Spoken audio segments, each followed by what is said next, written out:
Wishful Thinker Television, brought to you by Sportsman's Warehouse, the great indoors for those who love the great outdoors. Toyota Trucks, moving forward. Hewlett-Packard, invent. St. Croix Rod, handcrafting fishing rods for over 60 years.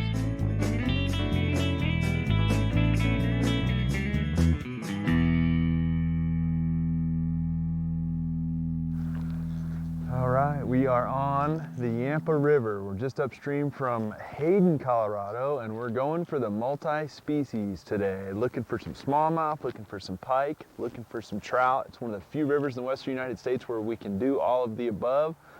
Floating with our friend Josie here from Green River Drifters, and it looks like we're gonna have a good morning. It's a beautiful morning here in the Yampa. It's the last day of August in Colorado. And it should be good fun. Got the big frog popper out. We're gonna start off throwing big old frog style baits, looking for a pike or smallmouth right off the bat. Should be fun.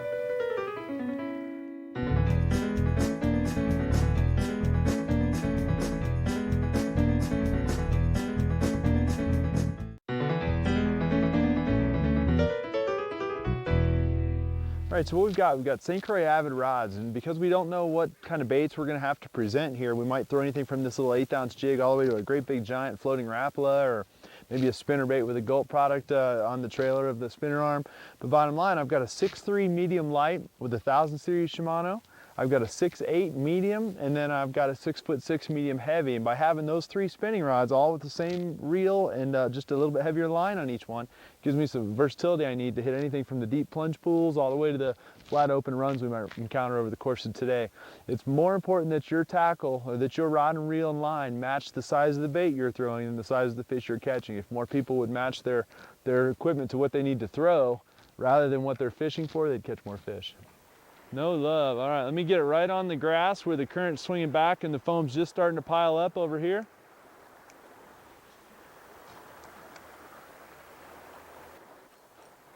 There he is right there. Oh, I was late on my hook set right there. I didn't think it was a fish at first.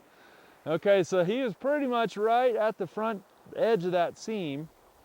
And that was just me being a little late on my hook set here. We'll get it back in there.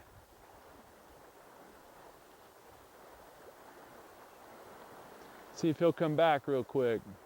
Got him. Good call. Very good call, Josie. Very good call.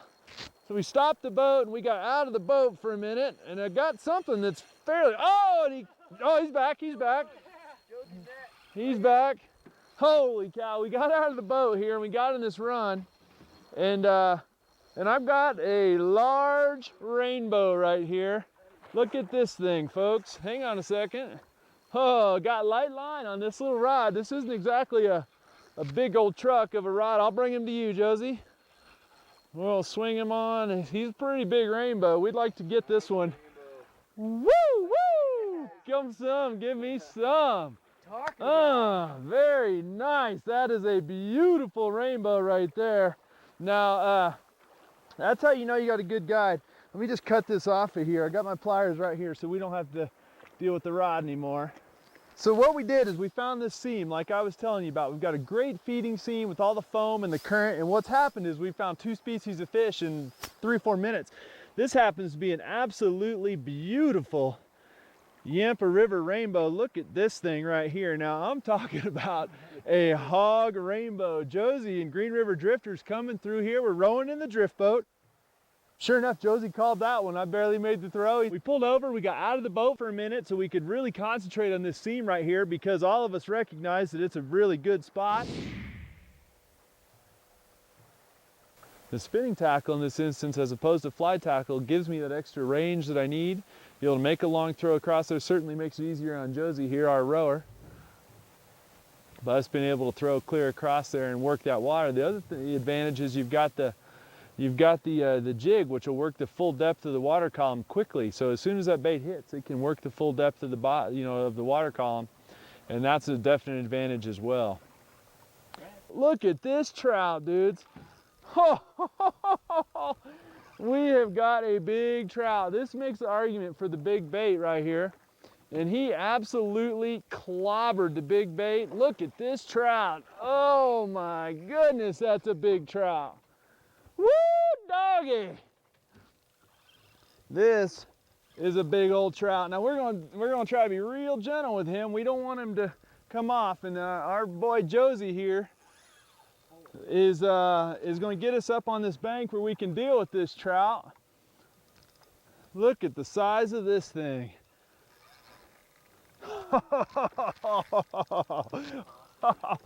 That is a big trout. When you get that Shimano making that kind of noise, that is a good sign. All right, that is a really nice trout right here, and he has got a big old faceful. I bet that fish got 2.5, 3 foot out of the water a couple different times. He's staying deep. He don't want nothing to do with this drift boat that we got going on right here. And this is why you use the big baits here, because big bait is how you get big bites a lot of the time. Now this fish, we're gonna see about getting him over here gracefully. Come on over here, buddy. Oh, woo! Look at the size of this rainbow trout. Holy cow. We'll get him unhooked first thing, guys, and then we'll get him out of the net. We found another one of those big back eddies, just like the other back eddies we were talking about. Threw the big giant Rapala in there, twisted about 3 times, and he actually knocked the chrome off that thing. Just absolutely drilled it. So very, very exciting way to fish. You could probably hear that going on. Sorry, I get excited and start yelling. And but we'll hold this up real quick here. We'll give that fish a little bit of air. Big old giant floating Rapala right there. Don't be afraid to throw the big baits. People think you got to throw little tiny flies, and sure, this trout's probably eating 2 million little bugs, but he'll happily jump on that 6-inch long minnow, knowing he didn't get that big by being stupid. So, and this fish was seriously fired up. I mean, we're talking about a jumper, and just an absolute, let's get another look at him. Just an absolutely beautiful, beautiful rainbow. Look at that thing. The best part of these big old trout is letting them go. So again, we're gonna hold him into the current here. Again, we'll kiss that one too. We kiss all the big ones. We'll put him down here real gentle and let him get some air. Look at that fish. Is that not a gorgeous trout right there, folks? It's hard to beat that. We're wet wading here. It's the last day of August. You know, we're looking for the mixed bag, but I'll take trout like that all day long. Let him go on out of here. He's gonna go find himself a place to play. So now it's getting shallow over there. Absolutely beautiful. Thank you, sir. I appreciate that. That was well done. That is worth getting up early for.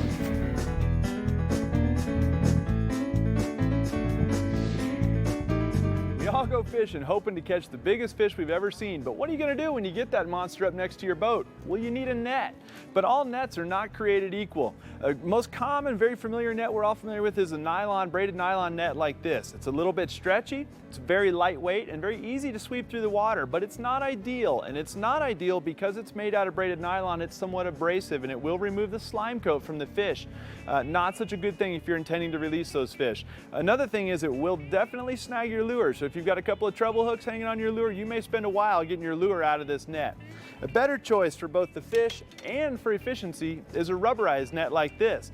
This net will not remove the slime coat from the fish, nor will it snag your lure. So it's a better choice in most applications. It's a little bit heavier and a little bit more expensive, but it's a better choice in the long run for the fish, and it'll extend to get that big one away from the boat.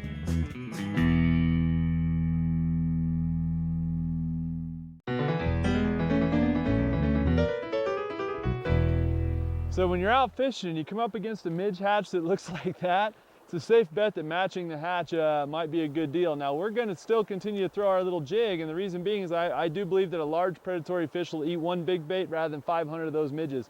But that is a good sign for a fly fisherman when you get a hatch like that rolling off.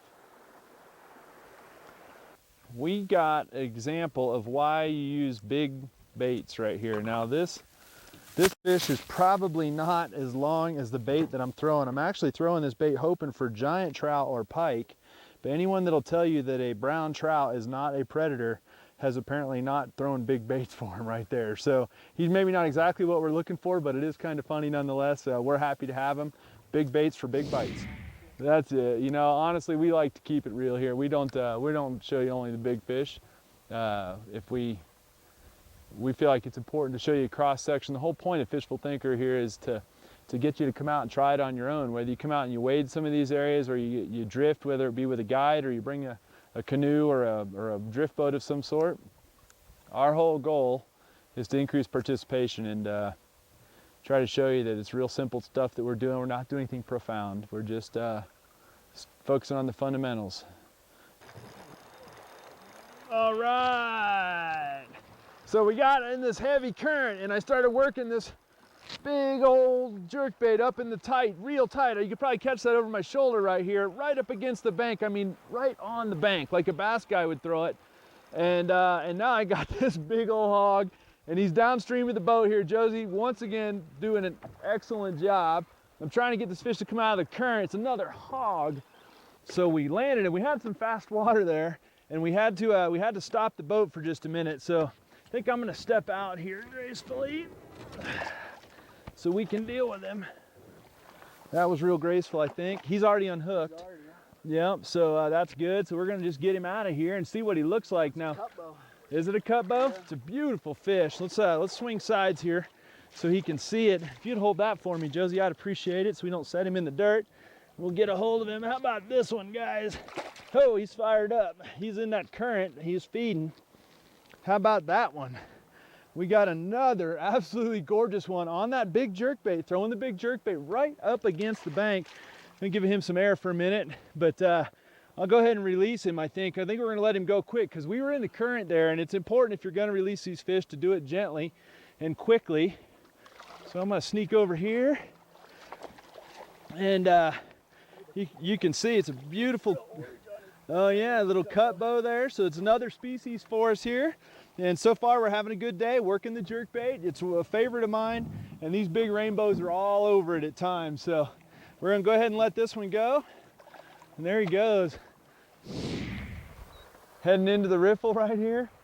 Josie's doing a good job. He's gonna run us the boat right in here. I'm gonna lob a cast right in the middle of that foam, and we're gonna hope that there's a fish there. So we'll see right here. It's important I make one good cast. Got it in where I need to get it. We'll hop it and see if somebody's home. All right, probably gonna get time for one more cast before we go shooting down through here. I'm gonna go a little bit off to the right this time. One thing about floating the river, it happens on the river's time.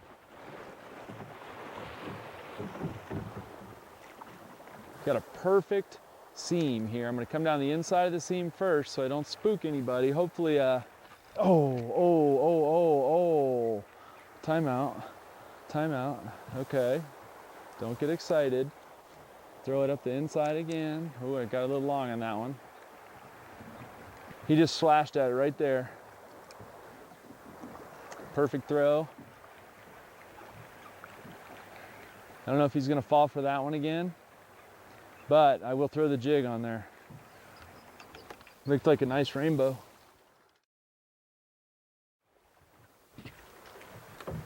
Okay, so that rainbow just slapped at my jerkbait and he missed. So I'm gonna go back with a little gulp minnow, and I'm gonna make it erratic too, but I'm not gonna make it's not quite so obnoxious as that big minnow. We'll see if we can get him to pick that thing back up. So it looked like a good sized rainbow. Sometimes just the smaller, a little bit different, more natural presentation will get him to come back. We'll see here. We'll give him a few tries. There he is right there. All right, that worked pretty good. All right. All right, see if I can get some line on him. He's coming towards me here. Where'd he go? There he is right there. All right. So I don't think I got a great hook set on him. And it's a beautiful brown. Look at this brown right here. Holy cow, I'll net him right here. We'll get him over here. Looks like he's gonna do, he ain't quite done yet here. We'll get him up here and see if we can get him up to the net.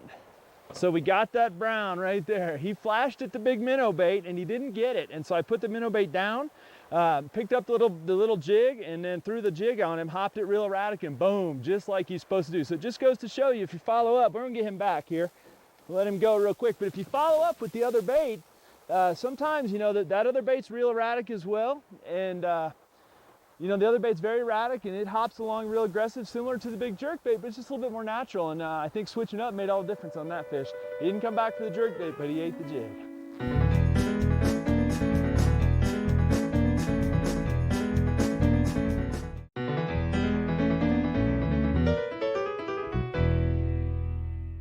Now, here he goes.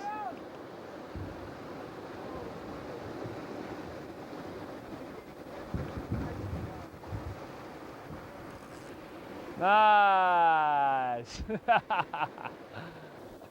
Yeah, you want to get barbaric. You start dropping an anchor like that off the back of your boat, that's how you know you're really fishing, when you got a barbaric anchor like that. What's up, dogs?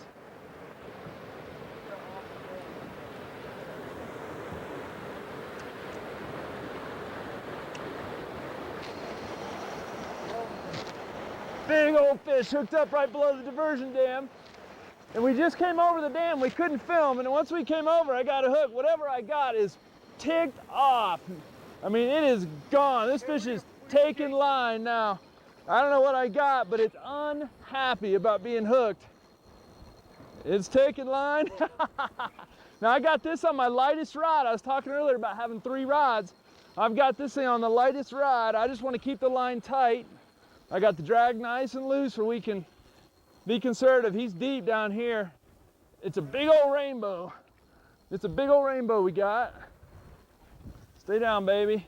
He's unhappy about being hooked. Oh, I love that sound. Light little braided line, this little baby Shimano 1000 getting a workout. You gotta love that. Feel it in the wrist. That is good stuff right there. Now look at the size of this rainbow. We're gonna see if we can get him over here and see if Josie can get a net on him. He's done this a few times.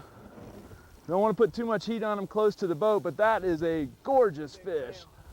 We're gonna see if we can get a hold. Oh, buddy, what a net job, Josie. You are the man. Thank you, buddy. That is good stuff, guys. I tell you what, gulp, smelt colored minnow on an 1/8 ounce jig head right there. Little fluorocarbon leader right there, about a foot long fluorocarbon leader, and then the braided Stren Super Braid right there, or excuse me, Spider Wire Ultra Cast.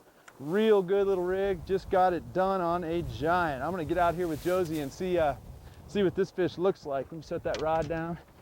Holy cow, what a fish. All right, here we go. You ready for this? Please don't let me drop this gorgeous fish. How about that for a rainbow, baby? Is that not? Look at the colors on that fish right there. Living in that really oxygenated water. We'll put him down when we talk about it. You know, we were right below the diversion dam that we just brought the boat over, and real rough, super oxygenated water, real deep hole, and we're hopping that jig down on the bottom, and sure enough, the rainbow like this comes and gets it, and you just never know. I mean, that's just a beautiful fish.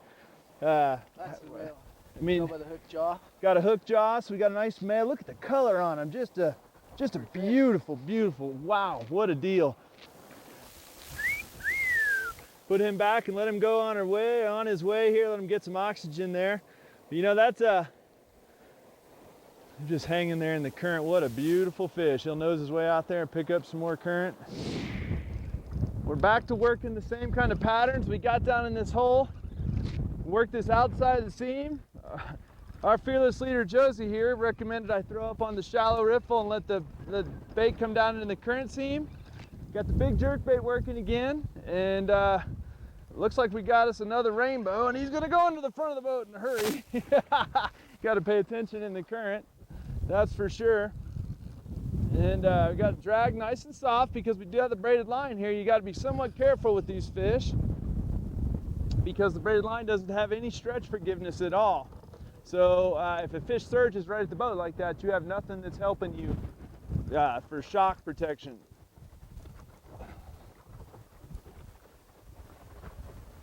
All right, now it looks like we're going to get up, paddled up here on the shallow bank. We've got another beautiful rainbow, and he was another good call by our boy Josie here.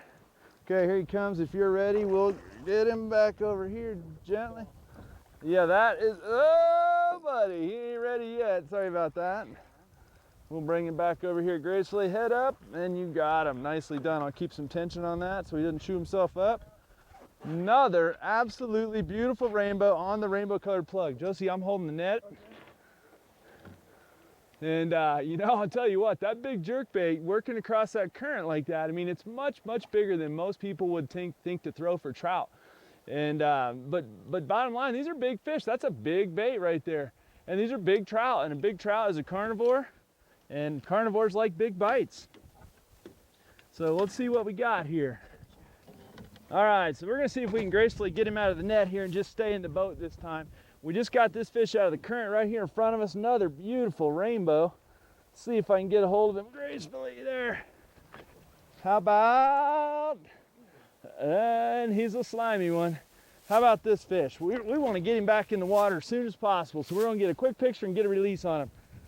How about that rainbow right there? Gorgeous fish, bit the jerkbait just like the others. Golly, and he's still alive and feisty and took off out of there. So those are neat fish. Well done. Thank you, sir.